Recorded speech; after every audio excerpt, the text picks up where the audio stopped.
Anda masih bersama kami di Rosi. Kami menghadirkan psikolog keluarga Alisa Wahid dan Ketua Komisi Perlindungan Anak Indonesia Margaret Aliatul Maimunah. Menyambung pertanyaan yang tadi, parenting di keluarga dengan kondisi ekonomi mampu dengan kemiskinan ekstrim tentu jauh sekali berbeda. Mereka untuk bertahan hidup saja di keluarga ini misalnya, bertahan hidup aja sudah sulit. Ibu tunggal, anaknya 5, kerja serabutan, harus menghidupi 5 anak yang bergantung. Apa sebenarnya yang harus jadi concern utama Mbak Alisa soal ini, soal kondisi psikisnya? Ya, ini kan bertumpuk ya Mbak, beban psikologisnya itu bertumpuk. Yang pertama, kondisi ibunya ibu tunggal, orang tua tunggal, dan dia punya kakak adik. Dia lebih memilih tinggal bersama neneknya. Lalu ibunya dalam kondisi kemiskinan. Jadi satu, dia harus coping bahwa dia tidak punya ayah yang ada di dekat dia, begitu. Jadi figur ayahnya sendiri atau figur laki-laki dewasa itu mungkin juga tidak ada. Lalu itu kan beban tersendiri. Lalu kemudian tinggal bersama nenek jauh dari ibu itu sendiri juga pasti menciptakan beban. Apakah itu sebuah pilihan melarikan diri atau pilihan terpaksa karena tidak ingin membebani ibunya, itu tetap ada beban psikologisnya. Jadi udah ketambah itu. Apalagi dengan kondisi kemiskinannya. Ya. Begitu. Jadi pasti dengan kondisi kemiskinan itu apa-apa yang dia harapkan atau apa-apa yang dia inginkan lebih sulit untuk dicapai. Apa yang misalnya dibawa oleh teman-temannya bekal ke sekolah dengan apa yang dia bawa misalnya tentu sangat berbeda. Nah, kita juga perlu, seperti tadi kata Mbak Margaret, kita memang belum tahu ya, tapi kita juga belum tahu bagaimana relasi antara dia dengan ibunya. Ya. Apakah ibunya misalnya secara tidak sadar lebih emosional misalnya karena beban hidup ini, lebih emosional terhadap anak-anaknya misalnya seperti itu.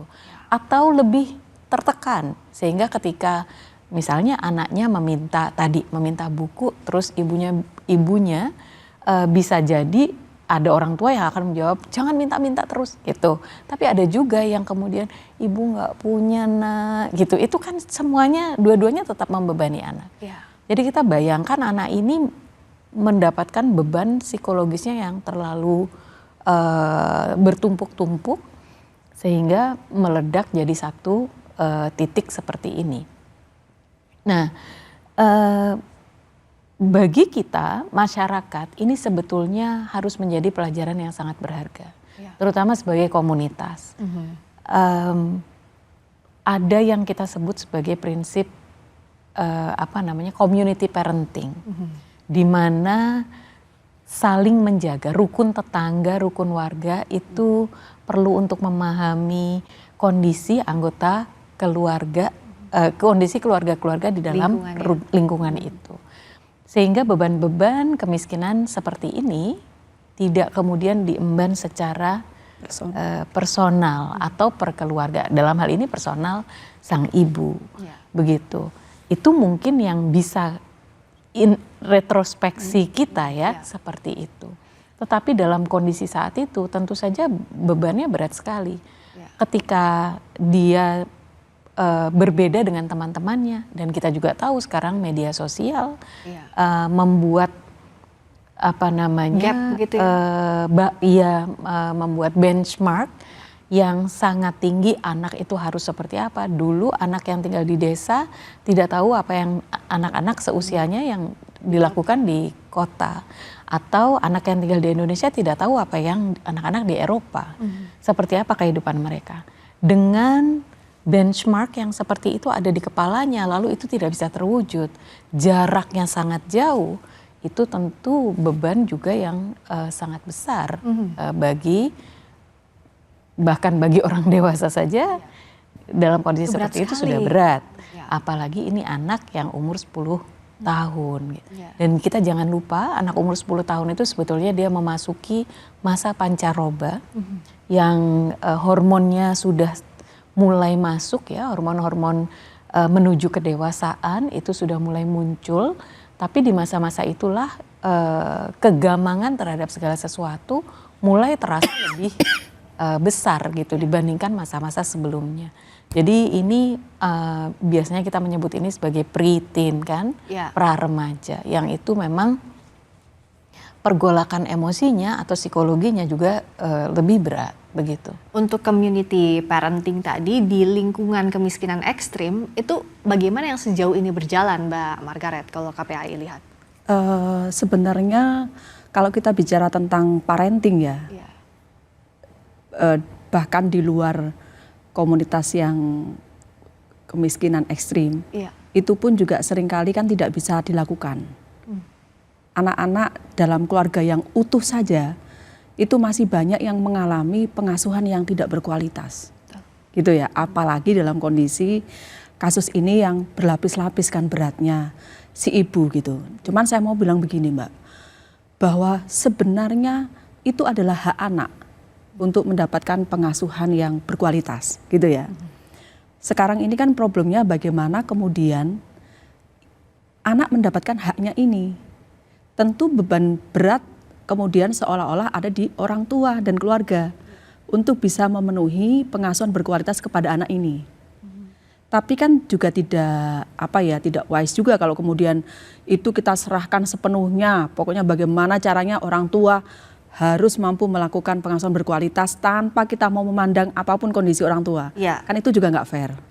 Nah, di sini kemudian saya kira yang kemudian butuh lahir adanya intervensi. Berupa? Atau mungkin kebijakan dari pemerintah untuk mendorong. Kan tidak semua juga masyarakat paham dan tahu tentang bagaimana yang pengasuhan yang berkualitas gitu ya. Nggak semua orang tahu gitu. Kadang-kadang kan sebagian terbawa pada masa lalu. Yang namanya pengasuhan itu kayak dulu zaman kita masih kecil yang sebenarnya itu tidak lagi bisa dipraktekkan dan malah terbentur dengan peraturan perundang-undangan sebenarnya kan. Kita nggak boleh melakukan pengasuhan dengan kekerasan kan begitu. Ya. Nah, tapi kemudian kewajiban dari pemerintah adalah memastikan bagaimana nih supaya anak ini mendapatkan pengasuhan berkualitas. Pada keluarga gitu ya, yang mungkin tidak memahami ya berarti butuh diedukasi. Maka butuh ada intervensi untuk memberikan edukasi kepada masyarakat terkait bagaimana pengasuhan berkualitas, bagaimana pengasuhan di era sekarang nih, yang zaman dulu kita nggak kenal ada konten-konten negatif yang mempengaruhi, sekarang ada true crime community lah, apalah. Nah ini kan masyarakat, orang tua harus diupdate kan begitu. Tidak hanya orang tua sebenarnya, hal yang sama juga menjadi dibebankan atau dilekatkan kepada orang-orang yang ada di lingkungan terdekat dengan anak. Misalnya di satuan pendidikan, seperti yang tadi saya sampaikan.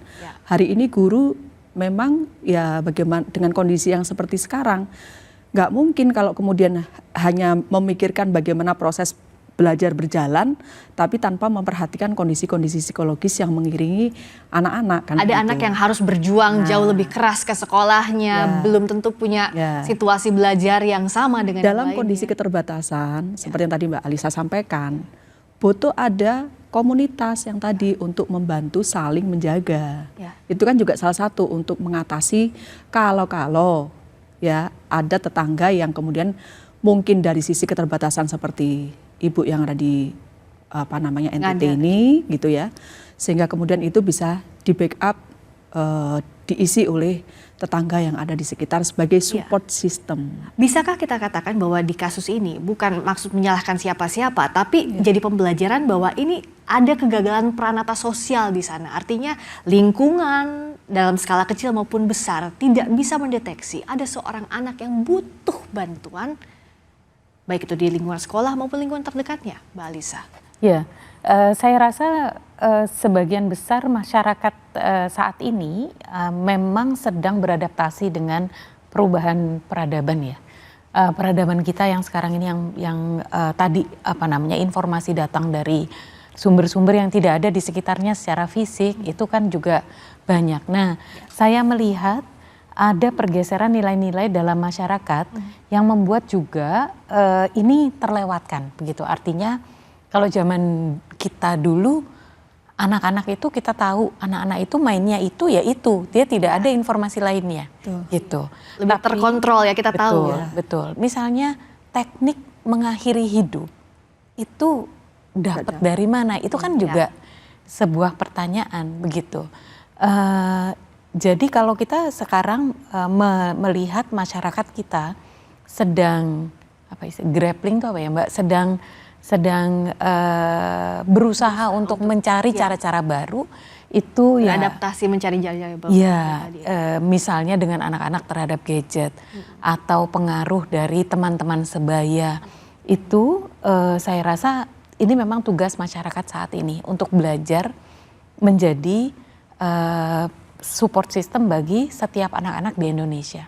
Karena sekali lagi kita tidak pernah tahu apakah anak ini benar-benar happy walaupun dia ketawa-ketawa begitu, ataukah masih ada ruang-ruang. Semakin anak ini beranjak remaja, semakin sulit dia menyampaikan apa yang ada di dalam hatinya kepada orang dewasa yang mungkin selama ini ada. Misalnya seperti itu.